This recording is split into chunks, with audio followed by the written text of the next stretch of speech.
Hi everyone, welcome to another Fireside Chat. This is your sacred space to share your story, your wisdom, practice authenticity, embrace vulnerability, and to be with truth. And I have my dear friend Steve here, and my favorite meditation teacher of all time. Thank you for being with us, Steve. Great to have you again. Thank you, Susan. It's nice to be here. This is your second time.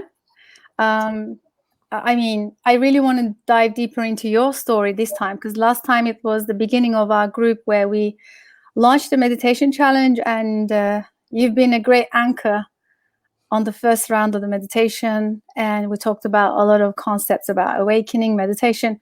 But this time round, I really want to know about your journey with meditation and the meditation discipline that you have chosen to practice. I find it super interesting. And I feel like I'm really aligned with what you're doing. And I catch your Facebook Lives where you just sit in silence. This is super cool. Before we dive into your story, how did you come up with this idea? I think it's the best idea ever I've seen on social media. On my I live stream on YouTube and Facebook, silent sitting, and it's part of my own personal practice. How it started was, it was the summertime and I was just doing a lot of meditation. I was here on the boat. This is where I come when I'm, either in a sort of apocalyptic pandemic, is where I come here, like now, or usually I'm here between work trips and so on. So I have a lot more time for, practice and stuff like that. So I was doing a lot of practice over that summer, and I thought it would be interesting to experiment with just live streaming some of the sits that I was doing, and no instructions, not giving a guided meditation or doing any kind of describing meditation or talking about meditation, just sitting there. So I started doing that, and I wasn't sure if it was going to be weird or interesting or both. It's kind of strange, but ended up being very interesting, and people ended up joining in. I write on there that if you see my live stream, it's my invitation to you to sit with me and join in for as little or as long as you like, doing whatever technique you like, because of course I'm not giving any guidance in terms of techniques. So people ended up doing it, and people ended up finding there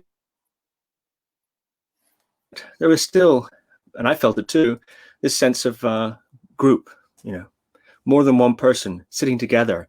It adds a certain kind of support.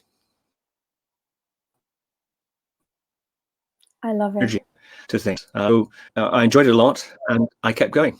I love it. I catch you sometimes, and I literally, you don't see me, of course, because you don't see the other people that join you. If I'm working on my desk or if I'm doing something and I catch you, I get this notification, because Facebook does this clever thing. When you follow someone's activity, they keep, telling you what they're up to. And you're one of the few people that I get notified on Facebook, because of, I'm super busy and I'm always, creating content, because, being on the other side of the coin, I'm always creating. So I have a very little time following my favorite people on Facebook, unfortunately. The time doesn't allow so much, but you're one of those people that I always get notified. And as soon as I see a notification, Steve is live, I know it's for meditation, and it's a beautiful invitation. I stop everything and I literally join. Wow. I join. I close my eyes wherever I am. Like you said, you don't give instructions, and this is what I resonate with.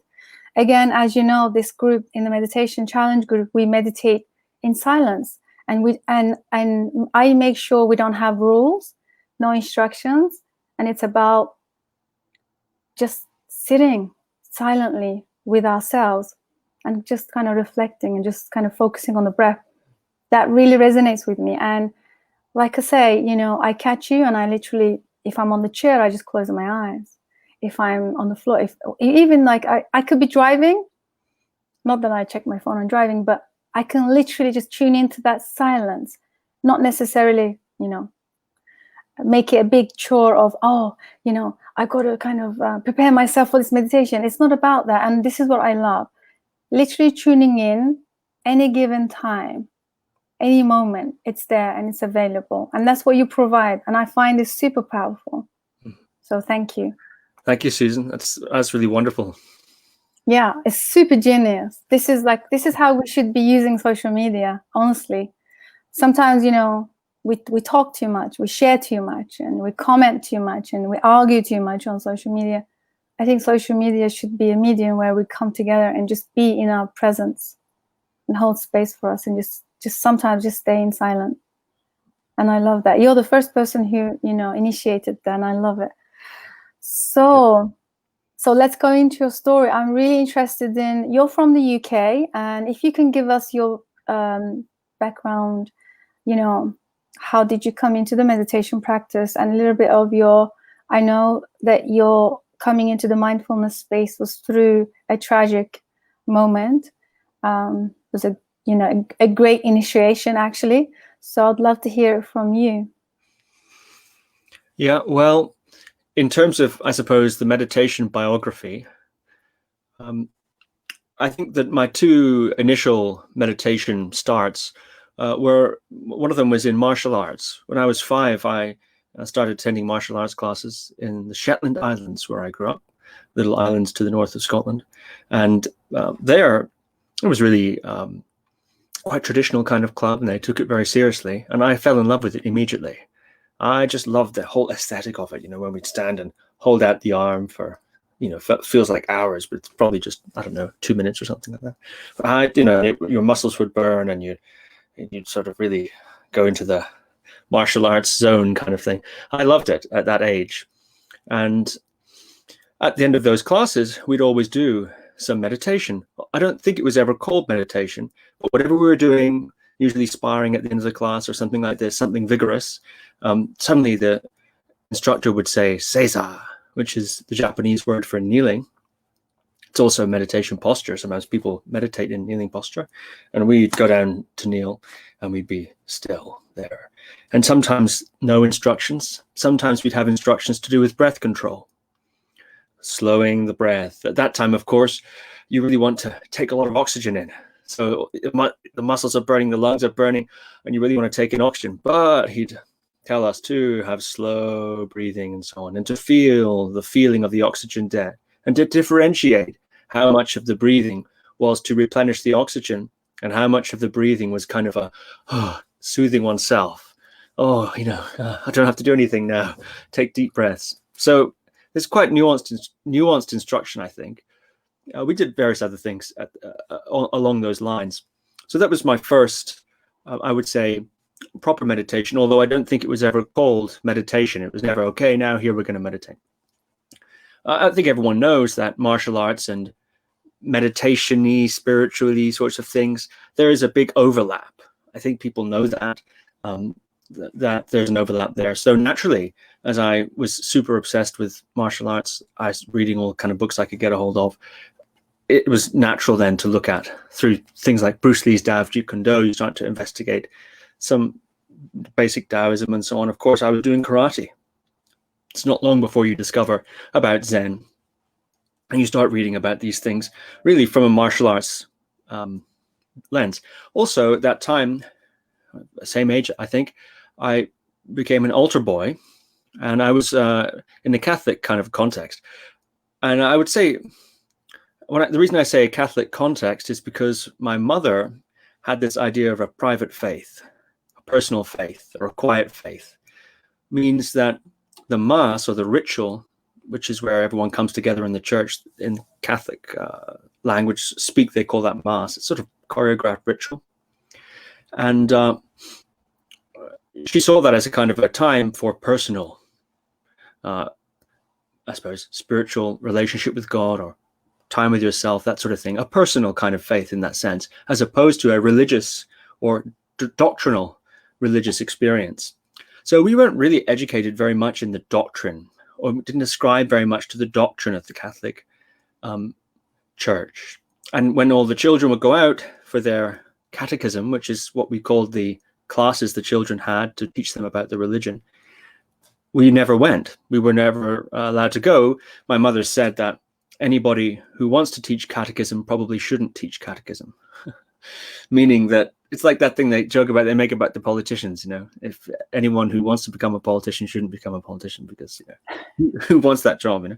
And so that was, so I didn't get much of that side of it. It was really mainly through the ritual, very quiet. The priest was very quiet and spiritual man, so it was a very deep kind of ritual. I was the altar boy in the early morning service, so there was no singing, no guitars, no tambourines and that sort of stuff. So it was just the liturgy, just the ritual. And it's the same every time. I mean, there are different readings and a short message from the priest and so on, but it's really, from the altar boy's point of view, you just do the same thing. You pick up a candle and you take it over there, and then you bring them the cup and they clean the cup, and then there's this whole sequence. So it was also very, I suppose, deep, you know. And then in my teens, I was apprenticed to a Christian mystic. And in that time, we did also lots of contemplative things, which, if we have a broad definition of meditation as sort of general contemplative activities, or then a lot of what we did there would fit. And then later on, I became interested in, I suppose, more and more interested in what people would think of as really meditation. You know, I'm not really consider myself to be a Christian anymore, and really haven't. I'm not a Christian, but I'm more sort of generally interested in the field. It's not so specific. I appreciate the Christian mystical tradition. I also appreciate other traditions as well and enjoy them. I don't really belong to any line in that sense, or, you know, exclusively. So and then met lots and lots of, you know, meditation retreats and things like that, you know, yoga and stuff. So from my main meditation teacher from then, I had several. Gottfried Everoe, learned a lot about meditation from him. Shinzen Young has been my main meditation teacher for several years. Glenn Mullen, also a significant teacher for me. So those are that's a brief kind of meditation biography. Amazing. So the meditation that you practice, can you just give us a quick brief overview? What is it that you practice? Like, how do you practice? And then we can go into a bit more details after that. Well, one of the things that I really like about meditation is that there are so many different kinds. There's so many different techniques from different traditions, and even within the same tradition.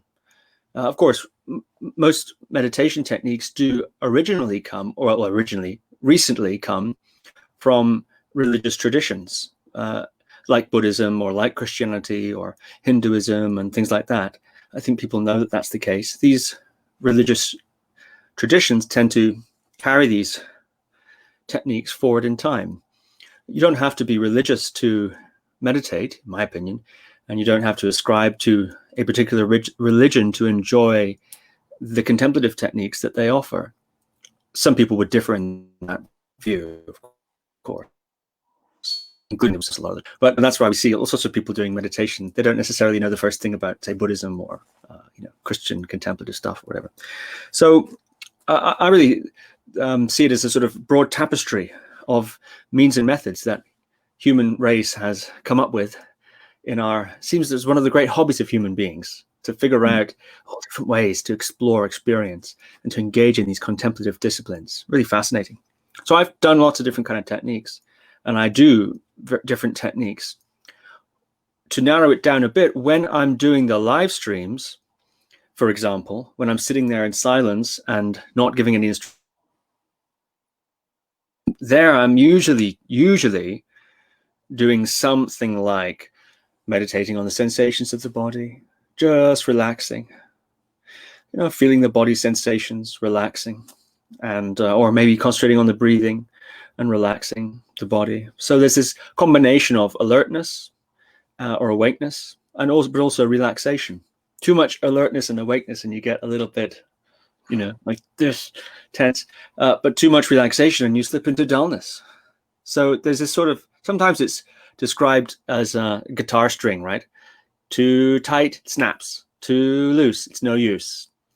But my preferred analogy, and this is a non-traditional analogy, is like a bar of soap in the shower. Squeeze it too tight, pings out. Don't hold it tight enough, it slips out. So it's a sort of like this kind of idea of really relaxing without basically falling asleep. So I would say that's the general approach if I was to give it a one-liner. Yeah, I love that. And this has been my favorite practice. And, ever since I came into the meditation, awareness of the meditation, firstly, my meditation journey has been really interesting because I resisted it for a long time.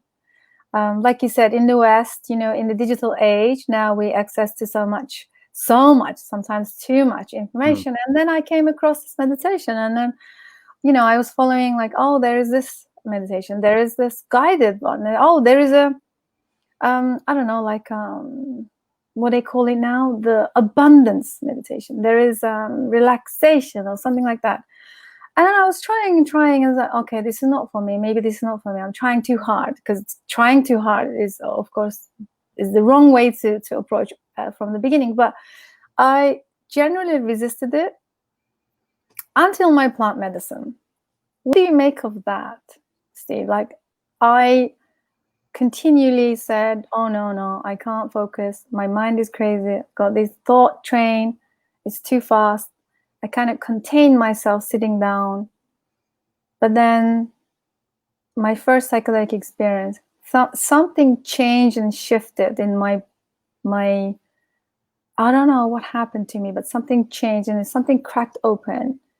And I then began or able to just sit with myself for longer periods of time, which I never could have imagined before. It kind of introduced me to, okay, this is what meditation is supposed to be. You just, be with yourself. And this is what being yourself looks like, which I'm not used to from previous life experience. And that just began the whole course of, going into more deeper, and then being interested in vipassana, because somehow I'm drawn to just sitting in silence. Like you said, especially in the West, there are so many people who are not interested in the traditional religious, like Christian meditation. Christian mysticism is something that I'm really impressed and I like a lot. Like John Butler, for example, one of my favorite mentors online. I follow his videos. He talks about Christian mysticism and his meditation. I love that. I love Buddhism. I love all of the, like you said, it's a whole rainbow of, practices and approaches to meditation. But I always come back to again and again this silent meditation. There is something really profound here. There is something incredibly interesting just being with ourselves in a space. But yeah, what are your thoughts on, like, I know a lot of people say the same with like psychedelics can do that to us in a way, unlocks something, if you know what I mean. Yeah, I'm curious which plant medicine it was, and was it one journey or did you do multiple journeys? What was the experience? The first one was a DMT. It's called, it comes from a natural mimosa tree bark, and it was about nearly 4 hour journey. That was the one. It wasn't ayahuasca. A lot of people say ayahuasca or peyote or mescaline or psilocybin, but mine was with But yeah, from the very first experience, in fact, during that psychedelic experience, I found myself sitting in just like lotus position, just kind of sitting with myself, and this was the message. You see, this is how you do it. Look, it's almost like showing me, look, this all you got to do, just sit and breathe. So ever since then, I kept doing that. Yeah. Wow. And what do you think it was about that journey that changed? You said it had something to do with you had an ongoing stream of thoughts before, and that made you want to meditate. And was that altered somehow after this DMT journey? Yeah, I think so. I do know now, of course, after years of exploring psychedelic space, I know that they change this. They kind of create new neural pathways, and they have a very powerful way to reconnect us to the parts that don't communicate usually. And now I feel more alert, more present, and I can kind of tap into it by just through intention, which I never was able to do that. Like, it's almost like they turned the switch on in a way. And then now I have this ability that I can just tap into that meditative state without too much of struggle or trying. Like, do you remember I said earlier, trying hard, trying, but not getting there, but then getting frustrated instead? That completely disappeared after that. And yeah, I kept kind of extending the time, started off with 20 minutes and then 30. Then I actually indulged in the 3 a.m. meditations, which are my favorite. So that was like but each time I felt like I'm going deeper and deeper in the experience and deeper in my practice. Then I heard this Rumi's quote about, if don't go back to sleep, the dawn has secrets to tell you. So I thought, okay, let me explore what this is all about. Then I started picking up on the 3 a.m. meditations. Now it became very automatic. Like I can just wake up, literally check my time. It's like either 3:10, 3:15, 3:20. And it doesn't take much of an effort to just kind of find myself in the pull on or actually tap into that meditative state, even at that time, which is really incredible, I find.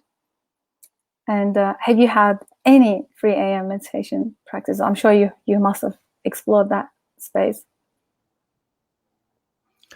Yeah, with I mentioned Shinzen Young, one of my main meditation teachers of these last years, and he on his retreats does something called yaza.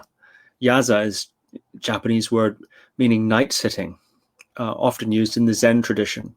And so in those retreats on a Thursday night, usually it is, unless they've changed it lately, you go from 10 p.m.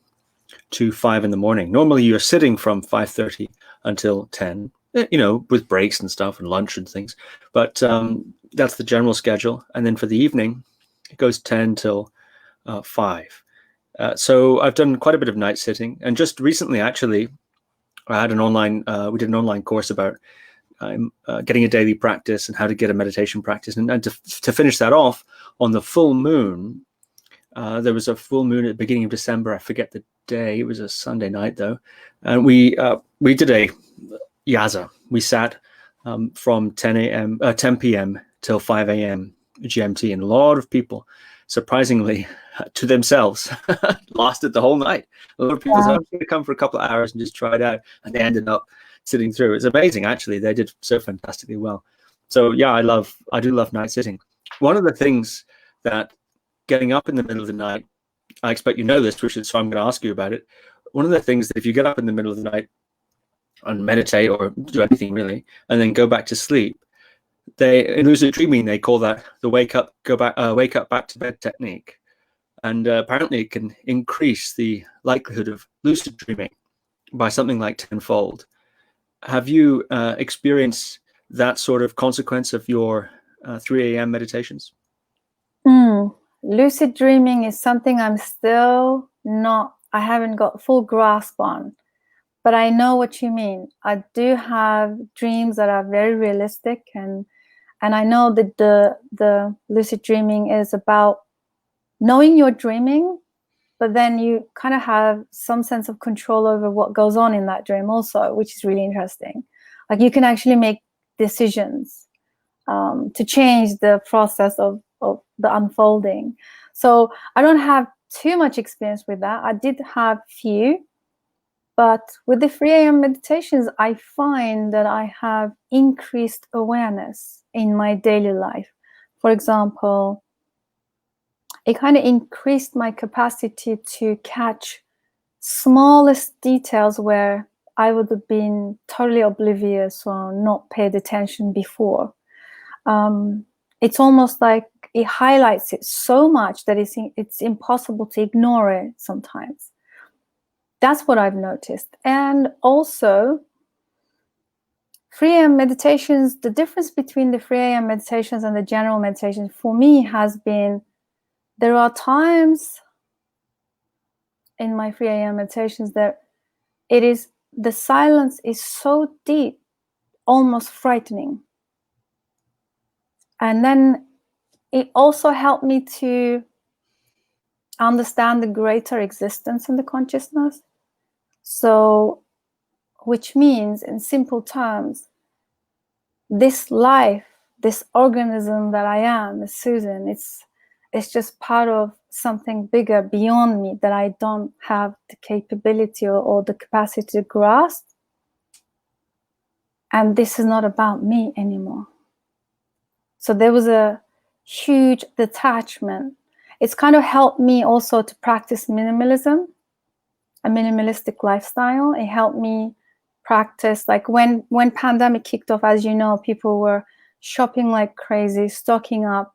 I mean, there are, you know about the toilet paper memes, crazy, right? I remember not even moving my finger to do such a thing, because there was this trust in me that we'll be fine and I don't need to stock up, that one meal a day is more than enough, that I can do this. And yeah, it's kind of like I lost those scarcity, would you say, like scarcity mindset in yeah, it's just like having that trust within. It was really profound, actually. So, which means, of course, helps with anxiety. You're no longer anxious because whatever the future unfolds, you know you're going to be riding the wave, and you know that there is a higher power and order that it's bigger than me, and my little self, I can fidget and get upset and anxious about what's going to happen, but nothing I can do really. So we're kind of caught up in this shift of consciousness. I mean, pandemic, they say it's the push for a new paradigm shift, and that we are going through a collective dark night. And whatever reason we're here, and that's that. So kind of like it's helping me to deal with this uncertainty more, in a way, in simple terms.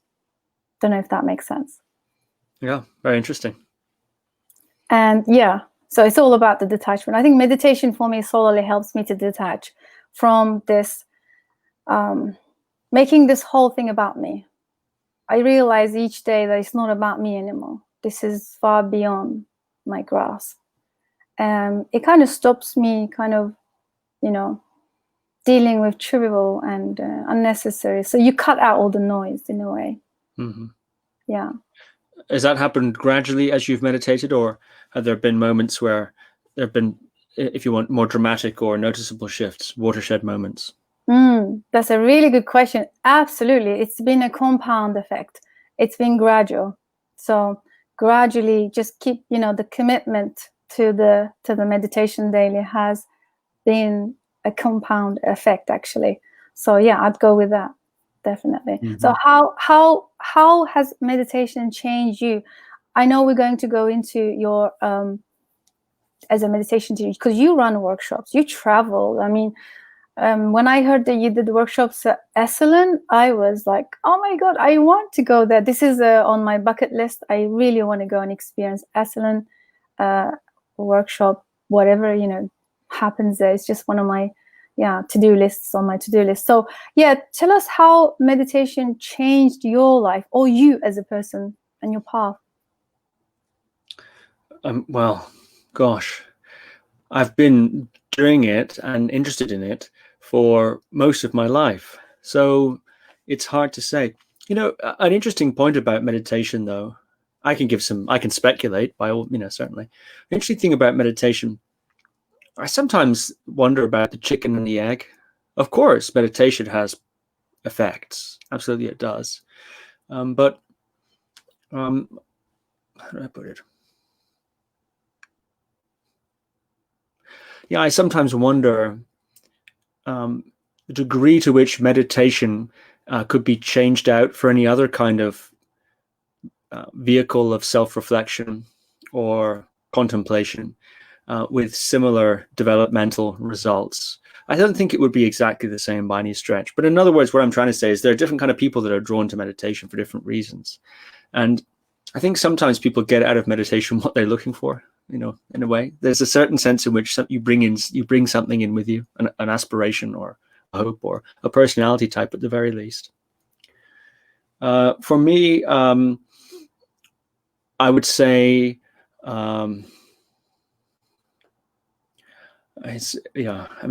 meditation to me seems is a curiosity. I do it, I enjoy it, I love it. It's a kind of way of exploring life.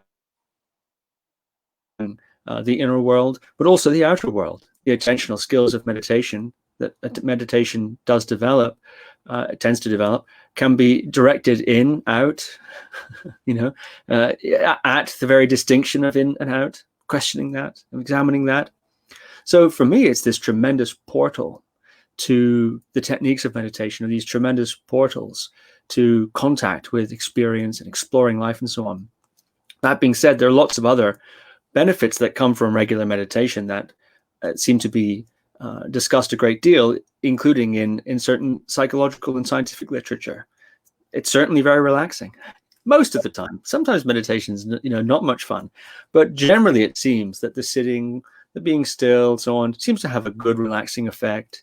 They say it has some changes to the brain structure and the sort of thickening of this area and all that sort of thing. I don't know if that's the truth. I haven't noticed that.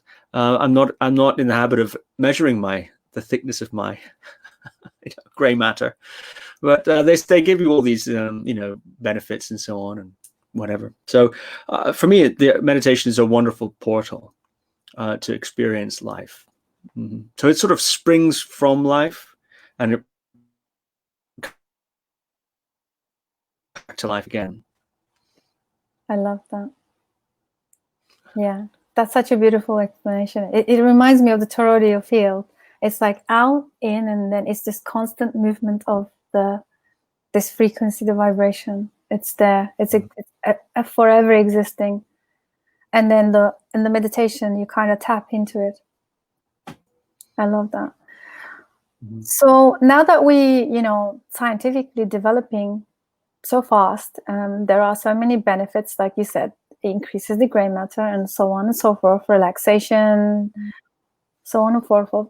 So in the West, we have a very different relationship with the meditation. So we still, like, there are still so many areas that we don't conceptually get it.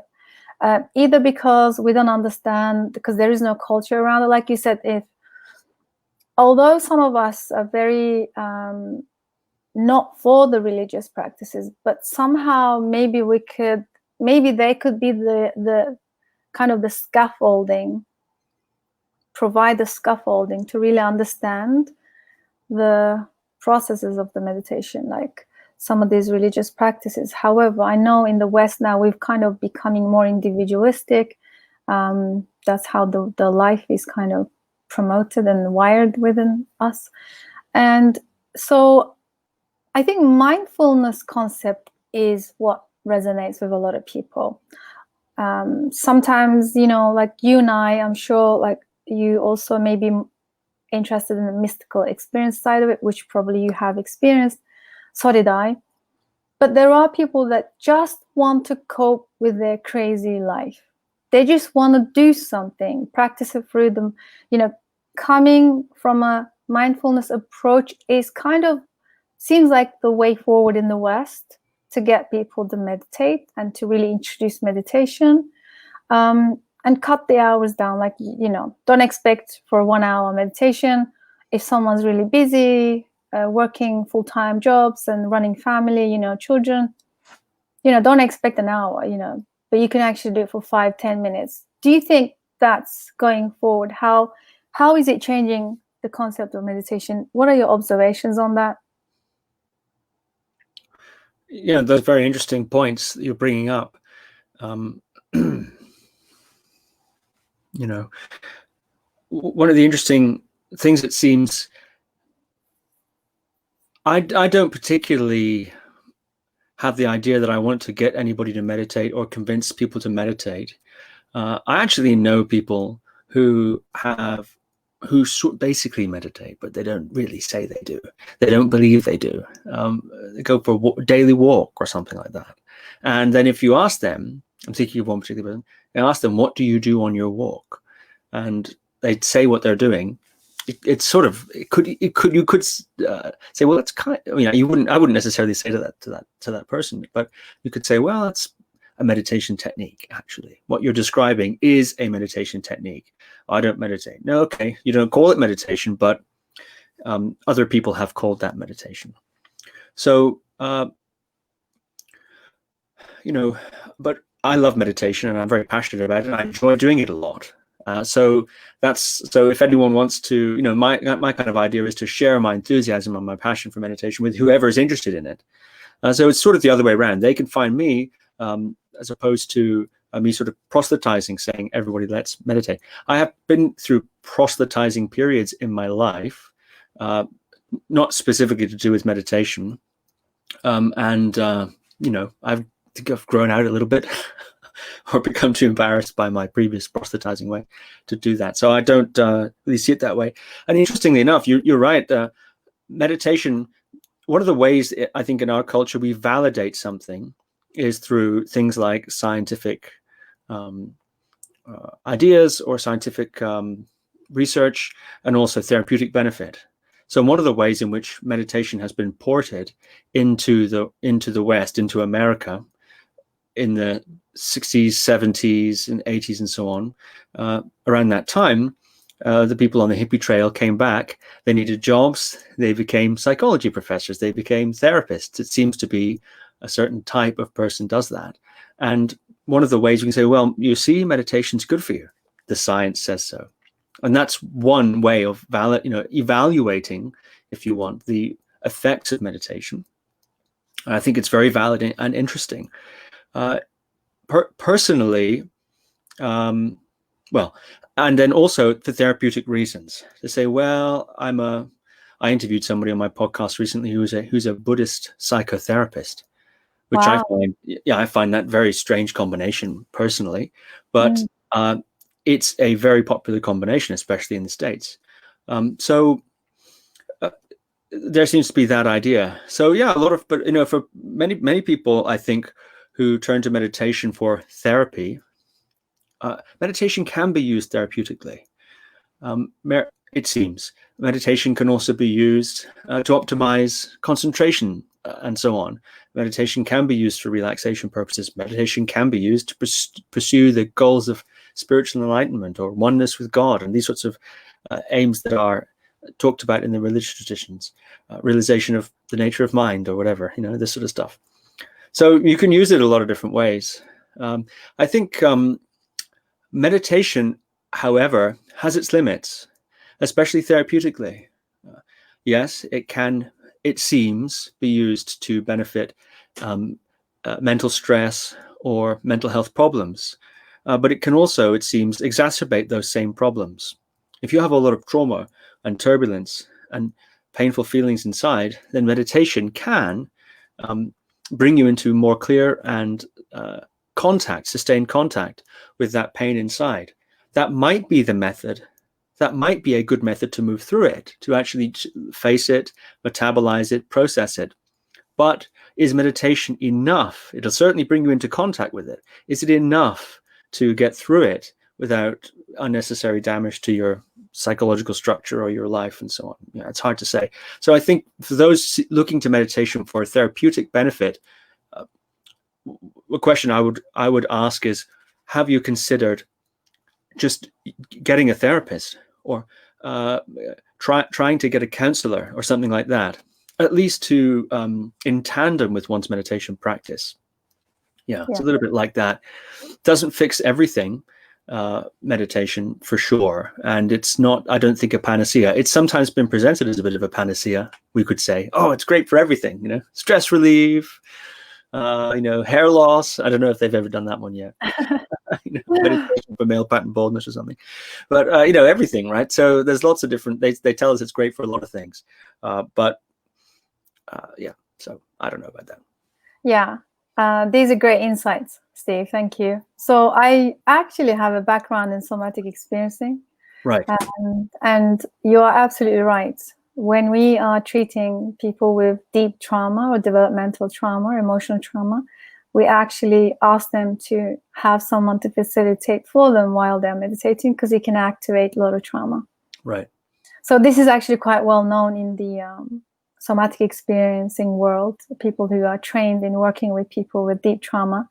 So instead, we ask them to dip their toes in by just slowly, coming into it, just closing their eyes for a few minutes and focusing on the breath for 2 minutes, and then kind of increasing it every day, every other day, just kind of building capacity slowly. and have someone there, a therapist, to help you guide through. It's so important that you mentioned that. It's true. And this is what I'm also talking about earlier when I said in the West, we kind of entered this space of meditation through mindfulness, because that kind of validates how important it is and valuable. And if you look at some of the online entrepreneurs, the entrepreneurial world out there online, they have these checklists, you know, the rituals checklists. Every online entrepreneur should have a checklist. And that checklist consists of meditation, cold showers, bulletproof coffee, affirmations, gratitude diary, the list, the common list. So meditation is always there. And it's always 10 minutes.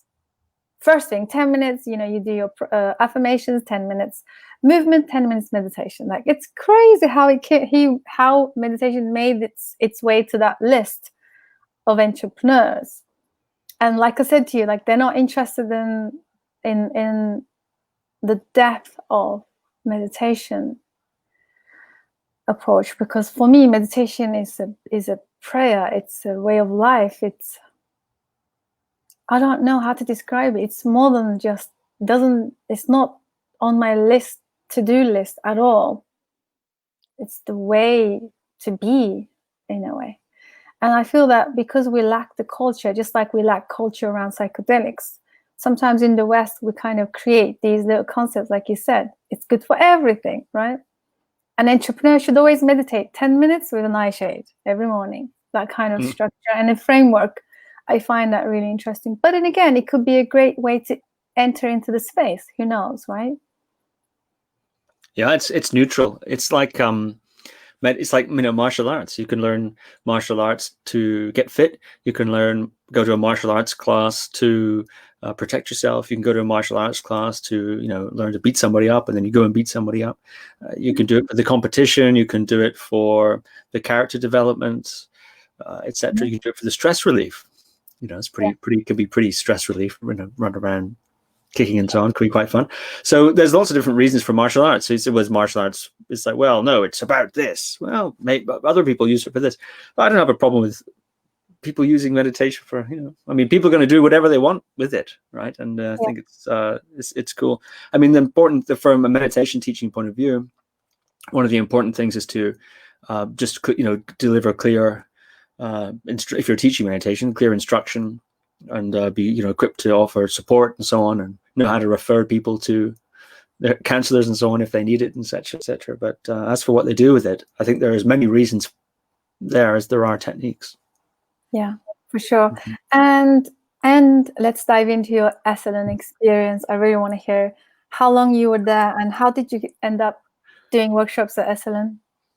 Well, I have taught at Esalen for several years, sometimes a couple of times, been there a couple of times. Well, I've, for the last 5-6 years now, taught a great deal with my teaching partner, business partner, Michaela Boehm. And she's a counselor, and also she teaches various different movement methods. You might be interested, actually, in her nonlinear movement method. It works with trauma release, and it's these sorts of things. Quite interesting. I'll send you a link about it.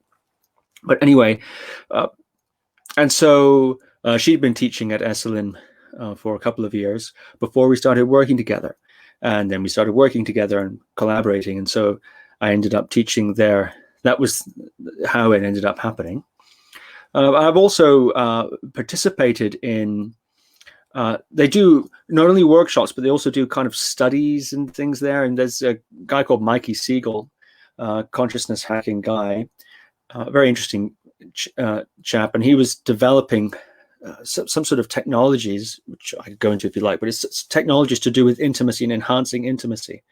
And so we went there and taught for a few days, using his technology, sort of sitting with him and thinking, okay, how can we combine what we know about intimacy training and, human relationships and so on, with this technology and you run experiments with volunteers. So we did that for a few days. So that sort of thing happens there as well. So all kind of things. Taught a lot of workshops there over the last 5-6 years, and also participated in studies like we did with Mikey Siegel. Amazing. Yeah, Esalen is a place of I think it's the temple of innovation. It was the first place for, when in the 50s, I think. Is it true that, I'm sure you know contacts from Esalen, is it true that they used to run plant medicine ceremonies, psychedelic ceremonies, and obviously it was all underground back in the day, and it had to come under meditation workshops and other kind of like movement yoga retreats type of thing? Well, I don't know about that, but wouldn't surprise me given the time and the time period. I mean, there was, of course, a time when LSD, for example, was legal and was heavily used in experimentation. People like Stanislav Grof, who was very prominent faculty member of Esalen, used LSD in his experimental research, and we know, well, of course, I mean, I'm not saying anything shocking here. Loads of people were taking LSD in those days, and it wasn't illegal, actually, until a certain point. And of course, even after it became illegal, I expect some people still may have experimented with such things. But certainly before it was legal, I think it was widely used. In that scene. At Esalen itself, I don't know. I'm sure there's lots of documents. I mean, you hear stories and things about people saying things, but I have not looked into it thoroughly. Yeah, no, absolutely, for sure. No one offered me any LSD when I was there. Yeah, for sure. Yeah, I'm sure time has changed, but yeah, it still stands strong as a place to explore human potential, and there are beautiful studies. I'm aware of workshops that are happening there, meditation training and all that, so it's great. So now let's go into the myths. Like, as a meditation teacher, what are the most hilarious things that you hear about meditation that you find yourself repeatedly trying to tell people or explain? I know you rather demonstrate, but I'm sure there are hilarious moments where people, you are encountering people, what they think about meditation. Yeah, I mean, I think one of the interesting things that I come across occasionally is, of course, I mentioned before that there is such a diverse array of meditation approaches and techniques, not only what to do with your attention, but also, in a certain sense, the philosophical approach of techniques and traditions is different. And so some techniques are all about relaxing or letting go or passively watching phenomena and experience and so on. But there are other techniques where you actually try to generate positive feelings or positive visualizations, or you use a mantra or something like that. So there's more active and there's more passive kinds. There's meditate, which can seem to be conflicting each other, and sometimes, in fact, are conflicting with each other, contradicting each other. And historically, occasionally, it has been the case that sometimes techniques develop in reaction to the prevalent technique of the day. Every technique has its downsides, its potential pitfalls, right? And so sometimes a critic will come, an innovator, and develop something in reaction to that. And then what they develop becomes the mainstream. And then someone else will develop something in reaction to that. And on it goes. There are all kind of different techniques like that. And plus different views. Some people, if we talk a bit more from the religious side, will say you should be trying to get enlightened, trying to wake up. Other people will say that you, in fact, trying to wake up and trying to get enlightened is reinforcing the very problem of seeking and grasping. And what you should do is just realize you're already enlightened and sit to express that. So, these sorts of, they're different views, and they're the views that have historically been at odds and had debates and arguments. So sometimes I think people don't understand that context, and so therefore are confused when they hear one teacher very clearly saying, don't do anything, doing is the problem, drop all doing. And then another teacher will say to focus on the breath, for example. Well, that's kind of doing, isn't it? Or another teacher will say, scan the body. And it's like, but hang on a minute, I'm doing something when I'm doing that, right? So, and sometimes those teachers don't, for whatever reason, there's no time, or they don't hold the view of this. They don't show the context, maybe, that it's one view among other views. And so, or they believe really that this is the best way. So people hear that and they come across that and they can be very confused. And they may come to me and say, well, I've heard this from this person, and I've heard that from the other person, and I don't know what to do. Or I've been sitting here not doing for 5 years, and I'm nervous to do something in my meditation, because isn't that the problem? Aren't I just reinforcing the craving? That's the problem and all this. So these sorts of things can, should we say, lack of awareness of the context of where these techniques come from, and that they are very often loaded with worldviews. They do come, certainly in the way they're taught, and sometimes maybe even in the structure of the technique, implied or explicit worldviews or philosophical systems. They come along with the techniques, and people think they're just learning to meditate to release stress, but they're getting Stealth Buddhism, or they're getting Stealth Advaita Vedanta, or something like that at the same time, and they don't realize it. And sometimes the teacher doesn't really realize it either. Perhaps they are unaware of it themselves, or they are aware. And these sorts of misunderstandings, I think, quite common. I love that. I kind of picked up what you just said there. Sometimes the teacher is not aware. Oh my God, this is so huge, big in our process of awareness, because awareness for me is everything. Without it, nothing shifts, changes, nothing transforms. And I'm sure you met in your time a lot of meditation teachers who are totally unaware, but they're kind of doing everything like a mechanical way because they've been taught that way. Do you meet people like that, where they're just kind of mechanical in their teaching, guiding? I can't say anyone comes to mind, but I think it's definitely a possibility, and we all have that possibility, because of course we all have our biases. We all have our unconscious assumptions and our conscious assumptions. We have our ways of looking at things that, for instance, I mentioned when I was apprenticed to this Christian mystic for a period of time, that was probably my most devout phase in terms of being a Christian. I was really at times insufferably devout. I really thought the Christian view, not that there is just one, right, which I didn't understand at the time really either, but the view that I had, right, I thought that was the right answer, because it answered everything. You could more or less say anything to me, and I'd have a way of interpreting it or fitting it into the worldview that I had. But what I was unaware of was that the worldview I had was resting on certain foundational assumptions. There were certain things that I hadn't really examined very closely. I'd accepted. And if you accept sort of premise A, premise B, premise C, then combined, that can make a closed worldview. And that's what I had. And as I thought more deeply and practiced more and explored more experientially as well as intellectually, I began to hit upon those assumptions and question them. And when I started to question those assumptions, then the entire closed system itself becomes questioned, and that's the, if you want, the root out of fundamentalism. But I was unaware of those assumptions. I had not questioned them. When I began to question them, it had an effect, of course. And I think we also have our biases. This is known, of course, well in the academic circles, in scientific circles. We have our biases, and we have to account for our biases, both the ones that we are aware of, say, this is my belief, this is what I think. It's not a problem to have a belief or to think something or have a working theory, or that's not a problem, especially if it's conscious. If you know that you're operating sort of with these assumptions, you have to have some assumptions, but it's ideal if we can turf them up and examine them. Why? Questions like, why are we meditating? Why are you meditating? What do you think you're doing when you're meditating? Where are you trying to get to or not get to, depending on your philosophical view? Things like that. So what is it that you think you're doing? There are going to be reasons there, even if we're not aware of them.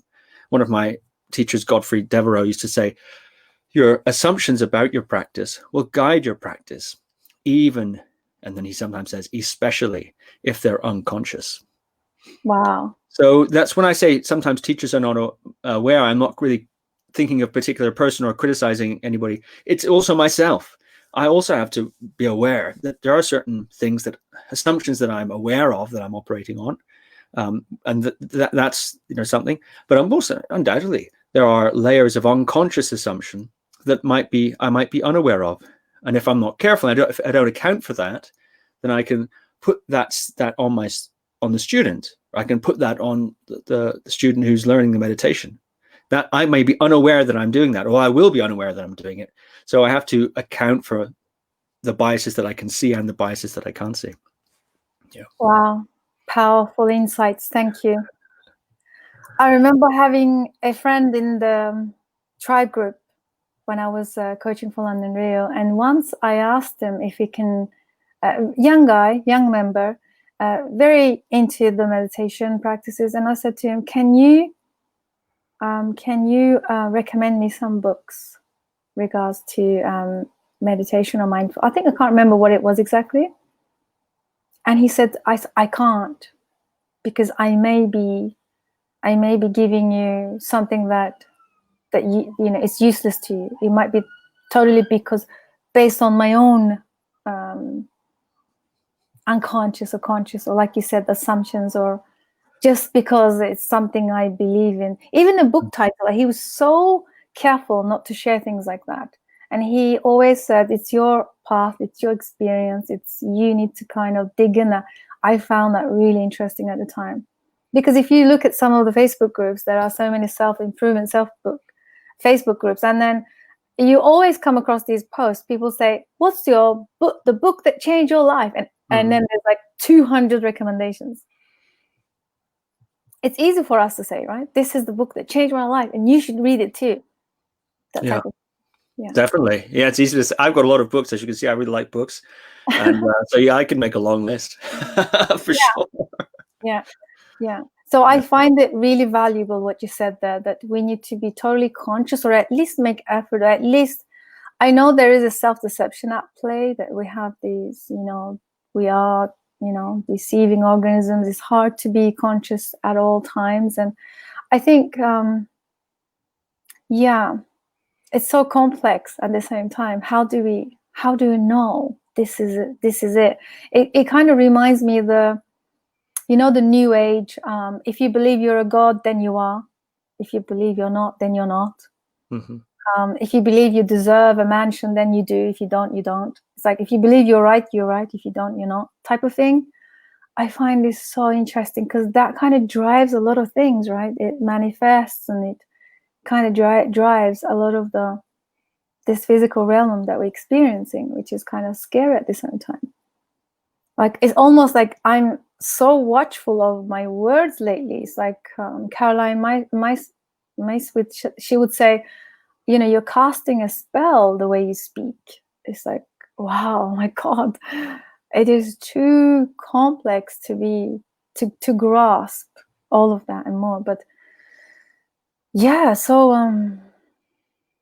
what would your advice would be, Steve, for anyone who's trying to get into the meditation, trying to, especially with this post-pandemic world? What are your observations? What is actually going on right now? Well, to answer the first question, advice, I think my advice would be very sort of similar to what your friend said, actually, although I'd be a little less, I don't think I'd be able to restrain book recommendations in general, because I like books a lot. So he has a lot of discipline. But I'd say, to follow if someone's interested in meditation, let's say, to follow your interest, and look around and try different things. And very often we are very attached to the first coherent presentation of a topic that we encounter. So you come across a very good teacher from this point of view, and it makes sense to you because it's a coherent argument, and then you assume that's sort of the best way, or that's the only way. And you might be surprised that actually there's lots of different ways to look at this topic, and they all have their own kind of internal rationale. And so it's nice to look around a little bit and try different things, and and to actually really try them. To really give a 5-minute meditation or something like that. Try out different techniques and explore. I think that's really good. And eventually, as you explore and you try different things, and 2-3 different things, or maybe if you're somebody like me, you try lots of different things, and eventually, you find the sorts of things that you like and that work for you, and then you practice those with somewhat more consistency. I think we're often told we should meditate regularly, and I actually think that's true. And like I said, I have an online course that I just ran all about that. Get a daily practice was what it was called, and that's all about that. How to establish a regular practice, because it's very often bad advice given about that. But on the other hand, there is this sort of courting phase where you try things out and, you know, you meditate intermittently and you're just sort of sampling it. I think that's actually a really good phase as well. Very intelligent. People are a bit reluctant just to dive into it. Then you come to your first class and they say, okay, you've got to meditate every day and so on and so forth. I think it's a bit much. When you're ready to, then that's something you attempt to do. But before you're ready to, I think it's quite all right to do some window shopping and some sampling, you know? I love that. Yes, I love that. Yeah, find your own flow. I love that. Yeah. Yeah, again, this comes back to how connected we are in the West.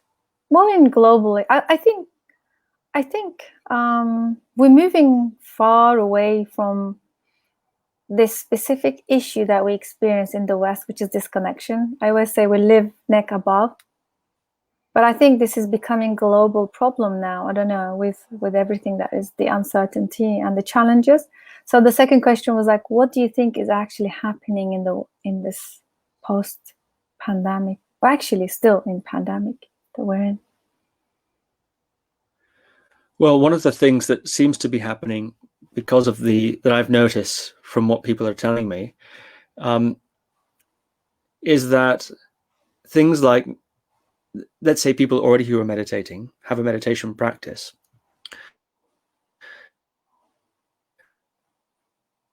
It's like, here's a stress test.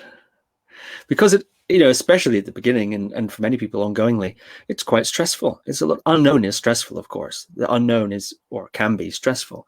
You're not sure, like you said, if you should be out there buying lots of toilet roll or not, or what can you do? Should you wear a mask in this place or that place? And how is your business going to survive, etc.? Will you have a job? You know, are you going to get sick, and how bad is it going to be? There's many unknowns. Your loved one's going to get sick. So all this sort of unknowns could be quite stressful. And of course, stressful and chaotic, difficult situations, in a certain sense, it's the specialty of meditation. It's sort of like, you know, we have an app for that, as they say, you know. So I think it's been interesting to hear from a lot of practitioners of meditation that it's like, okay, here's a stress test.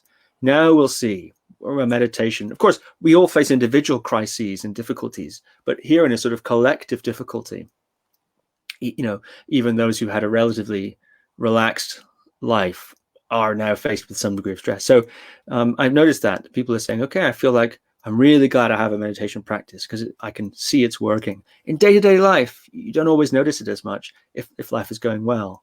But certainly when you have a shock or a crisis, I've heard people saying that they've been glad of their practice in that time. And I think it's also true that people who haven't meditated or have been just curious about it have been investigating it more to help relieve the stress, to help deal with the uncertainty. And also because those of us in lockdown, people have had more time. You know, you take up Zumba, you learn to whatever, do tango online, and, you know, people learning all this stuff. And people are trying to learn a bit of meditation. They're taking their third attempt at Rosetta Stone Spanish, stuff like that.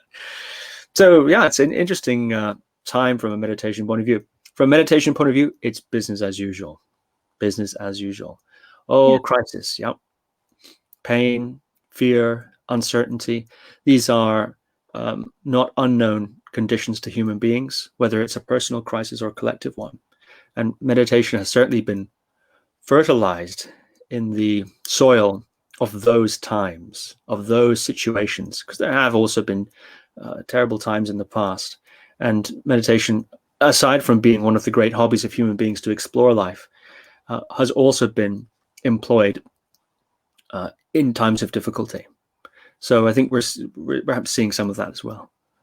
Yeah, definitely. I love it. I think a lot of people are being open. They're far more open to the practice than ever before now. Yeah. Okay, thank you so much for sharing all your insights, Steve. This has been amazing. Any closing comments as we're coming towards the end of our conversation? Oh, just to say thank you for having me on again, Susan, onto your Fireside Chats. There is actually, that's the wrong way. There is actually a fire back there. My fire on the boat is going. So this really is literally a fireside chat. Yeah, and it's great what you're doing with your group. getting people together, meditating like this. It's so wonderful. So thank you for all your good work. Oh, thank you. And would be an honor to have you on one of our gatherings, because we do meditation on Zoom weekly as well. I think it would be lovely to have you. I should probably mention my site is guruviking.com, www.guruviking.com, and I have podcast, Guru Viking Podcast, and I interview all kinds of interesting people, a lot of meditation-y kind of people, and some scholars also, and linguists, and all kinds of weird and wonderful characters. So Guru Viking Podcast as well.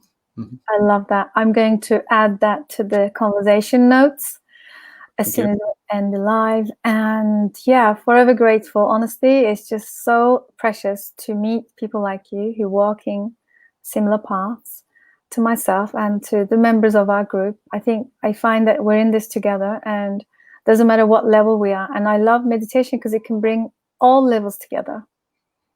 And recently I'm practicing the idea that everyone is our teacher and we are everybody's teacher. So it's like reciprocated learning and teaching at the same time, coming together. It's so magical, so profound. So thank you for your commitment to the work, and everything you do is just so inspirational. Thank you, Susan. And we'll be in touch very soon. Thank you. So everybody, if you tuned in now, please watch from the beginning. This has been an eye-opener. This conversation is very profound. Steve is our meditation guru. He's the teacher and someone that I resonate with a lot, and I follow his teachings.